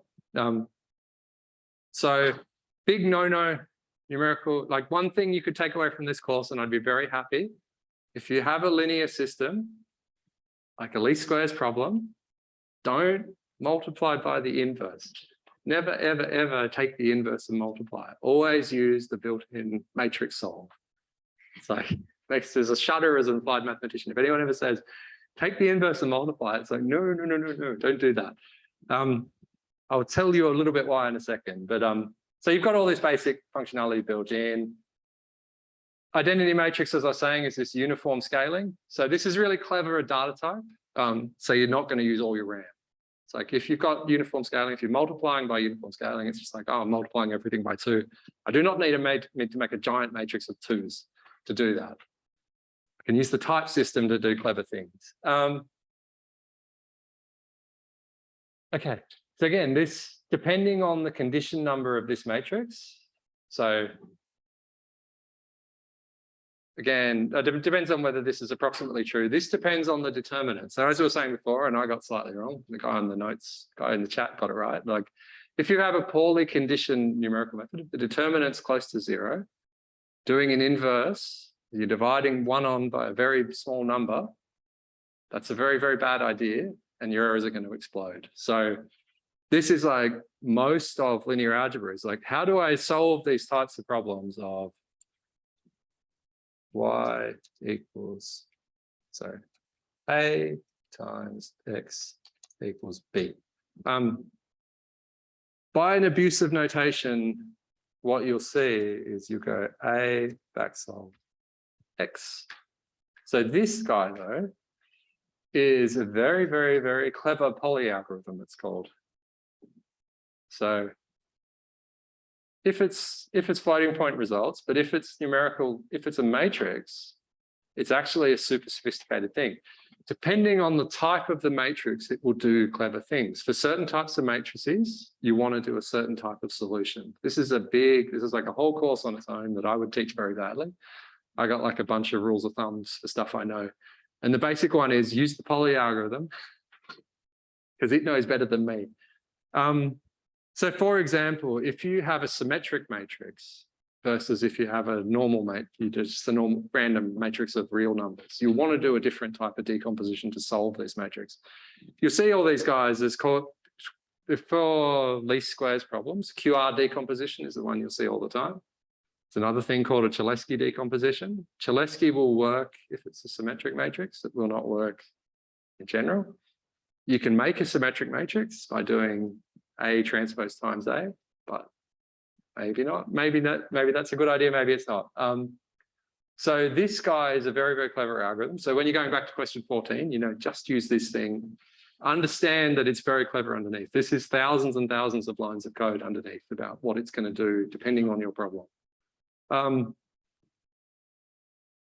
Okay.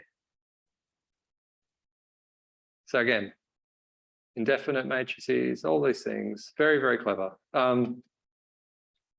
So this comes in for least squares problems. So least squares is like, doesn't count as it doesn't count under ML, but it's ML. It's like you're going to take data, fit a model to it, use that to make predictions. Least squares is super useful. And again, it's like, hopefully this is clear. When we're doing a Taylor series and we truncate it, when we're taking Euler's method, what are we doing? We're linearizing the dynamics because we can do something with linear equations. Can't do it if we don't have linear equations. So all of this stuff, all of the n-dimensional generalizations of these simple methods are about getting a linearization so you can do linear algebra because we've got all the cool methods in there. So again, so when we write this, you can't solve, if it's A minus B equals Y, you can't solve that, but you can solve it in the least norm sense. So if I say a norm, I'm saying like typically the Euclidean, so the L2 norm, I should say. So it's like the sum of squares. We're going to try and minimize the sum of squares because you can do that. If you do the calculus for this guy, that's what that notation is. Hopefully you've seen that before. That's the L2 norm. Usually you'll be a bit more explicit and say which norm you're talking about. Like what's the abstract idea of size for this problem? So this is super important. And it's like, maybe this isn't clear as well. Is like this using the 2 norm is very, very closely tied with the idea of Gaussian distributed residuals. It's like if you had a different distribution of errors, you'd end up with a different norm. So you'll see 2 norm a lot, and it's like smoothness in maths. But other norms are super practical. When you're trying to deal with data corrupted with noise, you would typically regress against a different norm to deal with different types of errors. But again, least squares method's super powerful. You can use calculus to derive results. Everything else is a little bit harder. What it's actually trying to do is we're going to say the normal equations. So when we say normal equations, it's going to try and solve this. Because you got this A, T, A, the inverse of that's a bit better defined. Really, though, you don't solve it by inverting and multiplying. What you do is you do a special decomposition that makes the inverse stable. All of these different family of methods, all they're doing. Won't say too much about that, but you've got some examples showing a variety of different ways. So like you can do the dirty method. You can do this matrix solve with A transpose A. You can do a pseudo inverse. You can do, this is the poly algorithm version. This is like the correct one. Like if you, of all these methods, the zoo of methods of different things you could do. This is the one to go for. This is doing the QR decomposition and solving for it. So this is kind of like what this algorithm in Approach F will default to in general. That's kind of the standard method. Or you can do a singular value decomposition, which is another one of these special funny matrixy things. And I might show you a thing about that if we have time. Probably won't have time, but maybe we'll have a tiny bit of time. Okay. that's just to showing you get the same thing. So there's 100 ways to skin a cat. Use the poly algorithm. Basically everything you can do in linear algebra, you can do in Julia, and there's good methods for it. Last bit. This is like the last bit of this course. So if I get through this tiny bit, I can do a little demo of singular value decomposition for compression, because I think that's fun. Everyone does that in any sort of course like this, so I'll do it too. Sparsity. This is another one of these things. Is like when I was learning about linear algebra, when I was going through undergrad, I wished I'd learned more linear algebra. I also wished I'd learned about sparsity. This is the data structure for dealing with large matrices. So when I was drawing my stupid internet in circa 1965 or something, when there's 5 websites, even when Google started in whenever it was the 90s or 2000s, how many websites were there on the internet? Order of magnitude, 5? I'm pretty sure there was more than 5. Say 100,000, million? Say a couple of 100 million? Who knows? How many now? Like, it's out of control, right? Like, so back to the homework question. If we have this transition matrix, is there an answer? 1.6 billion. 1.6 billion, yeah. How big in floating point is 1.6 billion by 1.6 billion dense matrix? Are there even enough hard drives on the planet to store that information? No. So what property of the internet, is it likely though that every website can transition to every other website? No. So this is this idea of sparsity. So each website is probably only collected to a handful of other websites. You know, a couple of hundred, couple of thousand. So the actual size of data of this transition matrix in real life is going to be really, really sparsely populated. So when we're talking about sparsity, I just kind of want to point it out that what you actually do is you only keep the non-zero elements of a matrix. And then, because Julia's got a fancy type system, you can use special methods for that type.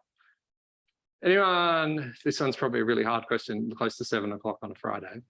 How would you store a sparse matrix as a data structure if you're going to make your own? What would be a good way to do that?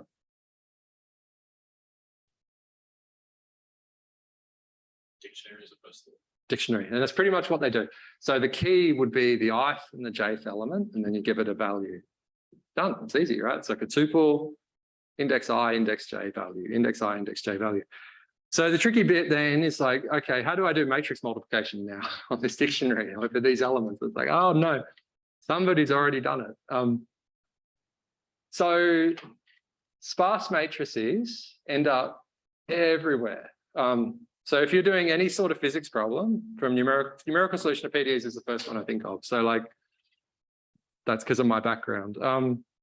If you do a finite difference approximation of physics, usually you end up with close range interactions. So this thing in my grid talks to this thing in my grid. It only talks to this thing over here in my grid via all these other little things in between. So it actually has a sparse structure. The physics gives you a sparse structure for the dynamics, usually. Usually, if you're lucky. Hard problems, not so much. Inverse covariance matrix for machine learning and statistics. So generally, precision would be called that. I think I wanted to say,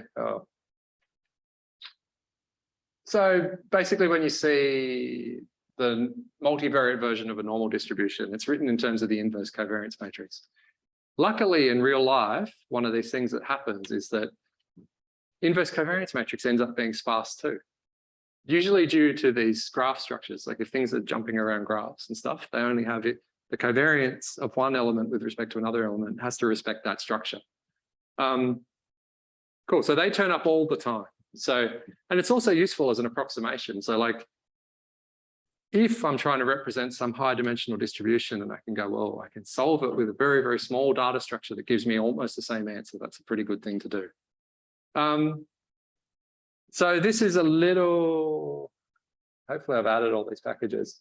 So this is meant to be a little representation of a social network. Don't know if that's a good example, but what it's going to be is basically like that little graph is like just a demonstration that I'm going to make a sparse data structure where I go, if you're friends with me, we get a link. If the other way around, we get a link too. So we can have asymmetric friendships. That happens in real life, I think. Well, you can be friends with them and maybe not the other way around. So basically, I'm pushing into rows, columns. So what we're going to do, maybe it's worth just running it. Let's make this guy. So we're going to make a sparse version of this matrix and a dense version of this matrix. So this is when it will crash my computer and Zoom will stop working, which will be terrible. But it's right at the end. Oh, I forgot to include that. Anyway, we'll go back to it. I just want to run it in the background.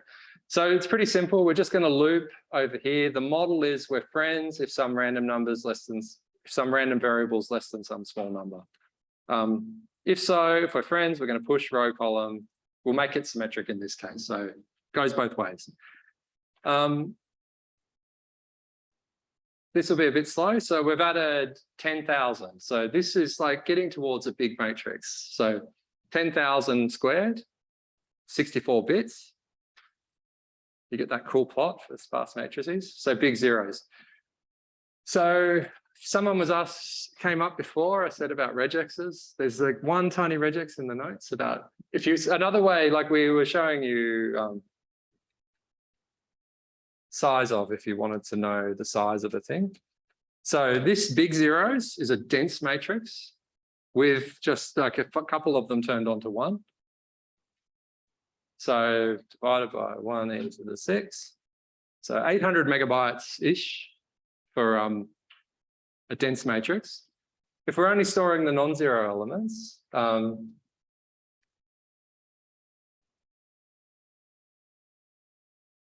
spell. It's tiny, but this is again, because like this is sometimes size of will lie to you. If it's a more complicated data type, this came up for some people in the notes. So the other one you can do is you can use this var info. This guy gives you a bit more information. It's just, you have to do this slightly nasty thing of having a regex to tell you which variable you're talking about. So var info friend matrix. So this is 15 megabytes for a sparse matrix. And if we want to do the dense version of this, should have seen that just a second ago. That guy's close to 800 megabytes. So you save a lot in memory. So I probably said this before, but memory is usually the first thing that bites you when you're doing problems for real. Do we do a lot for runtime for you guys? But space complexity is a huge deal. If you're trying to do big problems, how can you make the memory footprint smaller is a big, big deal. So going from 800 megabytes, if you're naive, down to 15 megabytes is cool with no loss. So if you were going to do the stationary distribution, like if we're going to look at this social network and we're going to do the page rank on this social network, we might want to do something like an eigen decomposition, just like in question 14, to find out, you know, who's the friendliest friend, or I minus in this case, like I got wrong. So this actually becomes reasonable to do something like an eigen decomposition of the friend matrix. Is actually kind of feasible. Like this will be slow because it's the first time I'm running it, as always. Didn't do the hot start thing of warming it up before running it. 9 seconds to do 10,000 by 10,000. If I time it again, maybe it's not so bad. Maybe it's about the same. We'll see. 5 seconds. So 5 seconds to do a 10,000 by 10,000 matrix. That's actually small though. Like, so think this is going back to that thing of like, I said, haha, you know, if you're doing this stationary distribution, you know, that's $1 trillion algorithm because that's Google's algorithm. How do they actually do it? It's like, if you think about the scale of that problem, we're saying there's 1.6 billion web pages, apparently. Maybe they're not all indexed. First, you got this first problem of how the hell would you go around and index all those web pages? You'd have to have a bunch of little robots going around on the internet, reading all the web pages and reporting them somewhere, keeping them. What's the data model when I can't even store that graph of transitions as a sparse matrix in memory on any computer on the planet. So this is how it gets like, okay, haha, it's $1 trillion problem. That's the actual $1 trillion problem of like, how do you, this is one to leave you guys with, how would you actually do that? How do you do this thing when you can't even store the matrix in memory? It's kind of hard, right? Think about it. It's actually, I think I did talk to someone who worked at Google a while ago. It's more like the last method where you just do a simulation these days. So you can always do the Monte Carlo one. Again, talking about doing integration in high dimensions, you just do this random simulation where you hop around. That's kind of always feasible. You can just take your local little bit of the graph, load it into memory, hop around, do that simulation on a computer. That's not too bad.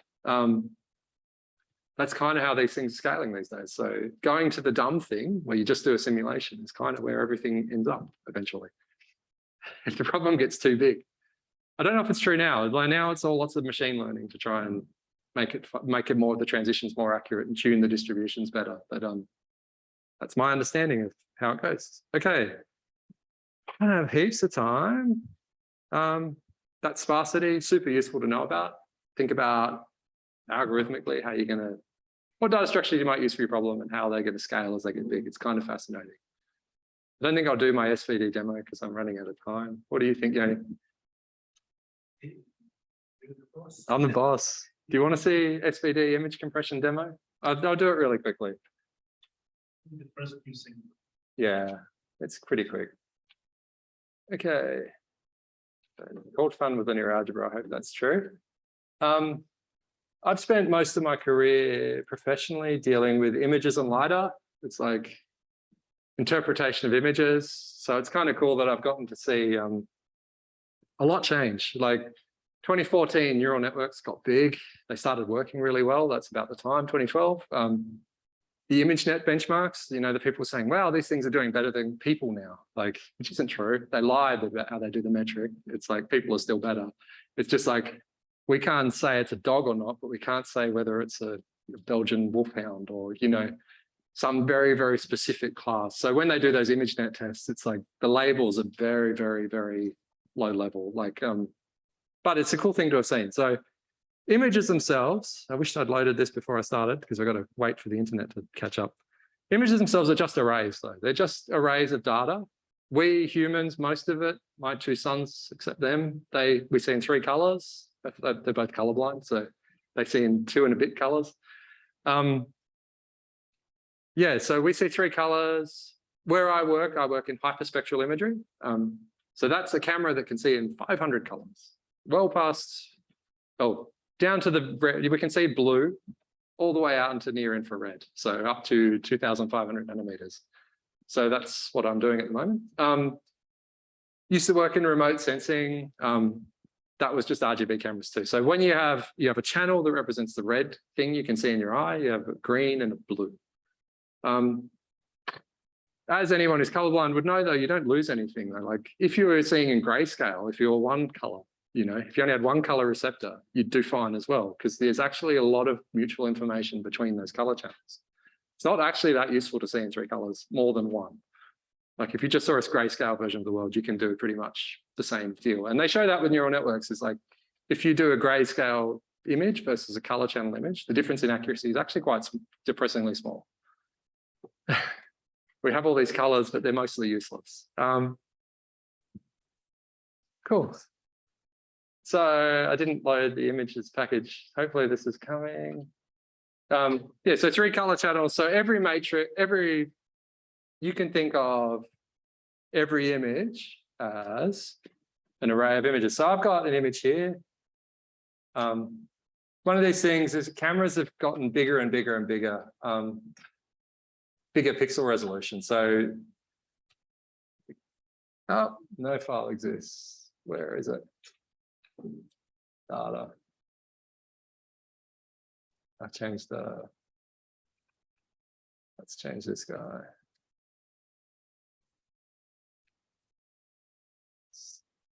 Search.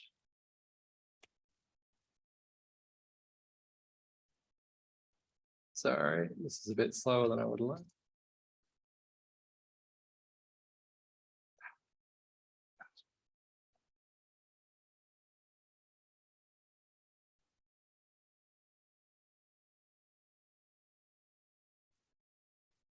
Oh, I changed the repo.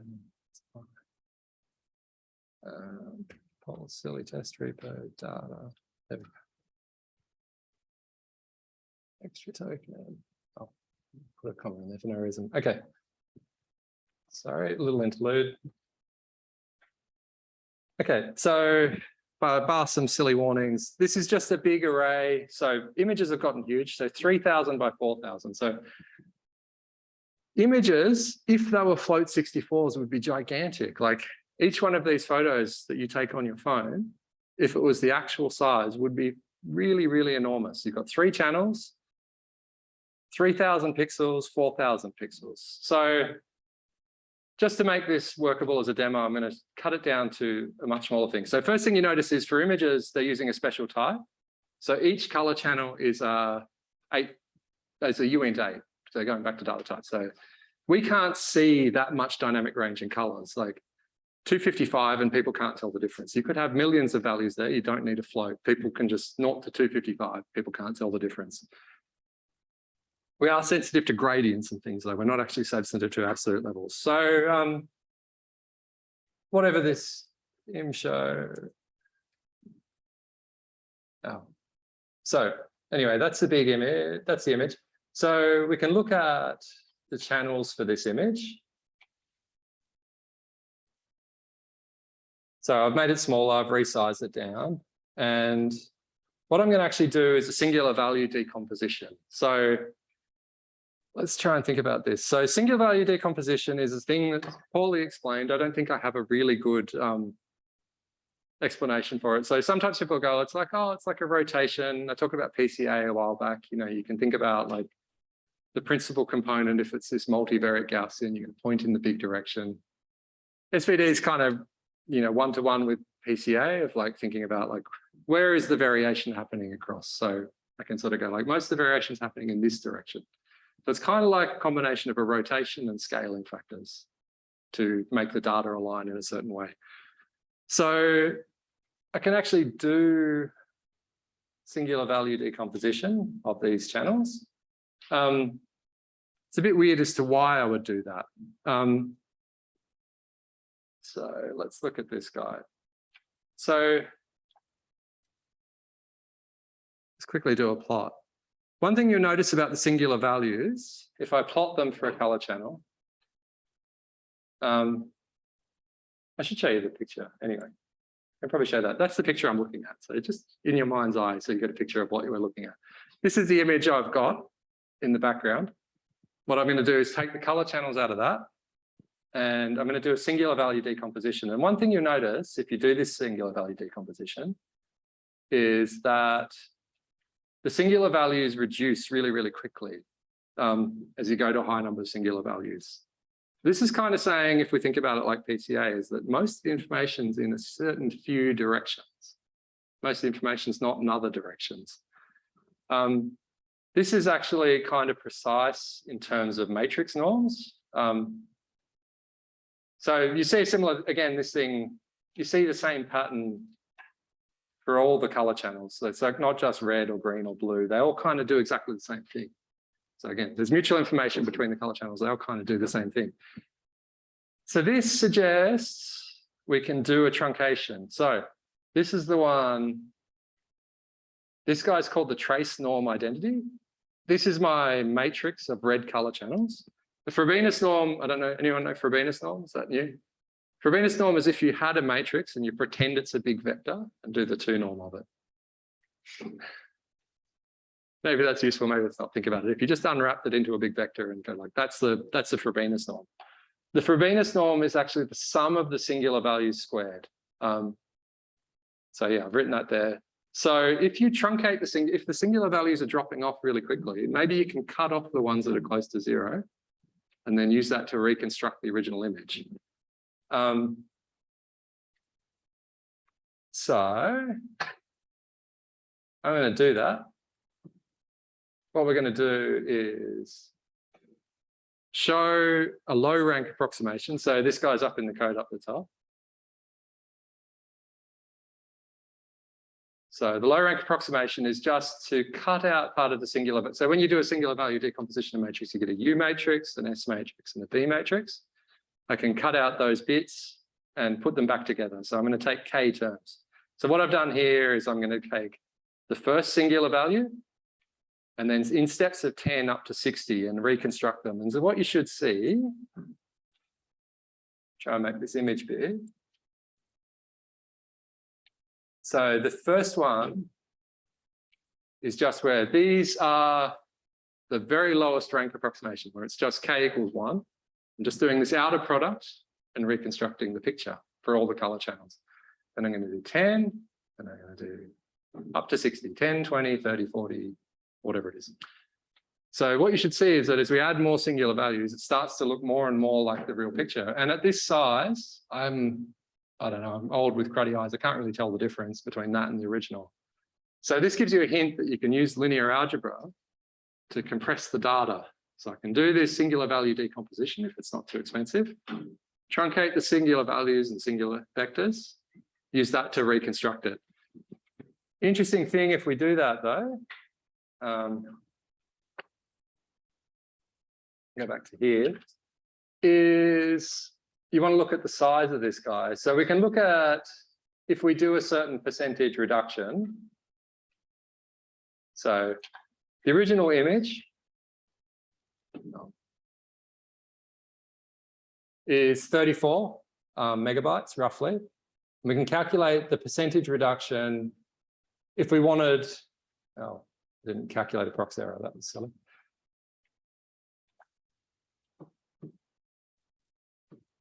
So I can do the approximation error as a percentage of it. And I want to go like, if I want less than 1% reconstruction error, how many singular values do I have to keep? We'll solve for that.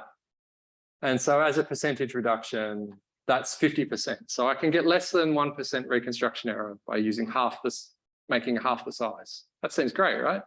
That's an image compression method. If you are astute though, you would have noticed the size of any images that you would have seen. You know, you guys have all interacted with images. As a JPEG, how big is this guy going to be? 3 megabytes. So instead of being 30, if I did this SVD thing, I'd get it down to 15. Magic algorithm based on fast Fourier transforms gets it down to 3 with much less than 1% reconstruction error. So there's further to go. So a little bit, and this depends entirely on the data. So this is like fundamental assumption of statistics and machine learning kind of thing, is that data, you know, if you just looked at how many values an image could take as an array, you know, it's got 0 to 255 values on 3 channels over thousands by thousands. Like the space of possible images is huge. Most images live in this tiny corner of that space. There's a low rank approximation for all these images, you know. It's kind of mysterious. Compression, algorithmic complexity, they're all related to each other and they're all related to randomness. The worst thing to compress would be random noise. That would be the hardest thing to compress. If we did the same analysis on a random array, it would not compress very well at all. Anyway, that's the end of my demo. That's the end of my lectures. Just before everybody goes, this is Paul's second. This one, I guess. Yeah. Yeah, this is Paul's second year teaching this course. He's leaving us, leaving you with big homework and running away. And so Paul's busy working as a manager and engineer in his day job, and just helped co-create this course and gave the lecture. So let's thank him, both of them. Hope to see you more and more. Yeah. No worries. Thank you, everyone. You'll see Paul and I in the consultation hour, right? On Wednesday, if you want. After Wednesday night, you're on your own with big homework. So the course staff won't help with big homework on the practicals, but please attend the practical this week with your preparation quiz. We know that these are the tough days of the course. We'll see you Wednesday night. No worries. Thank you.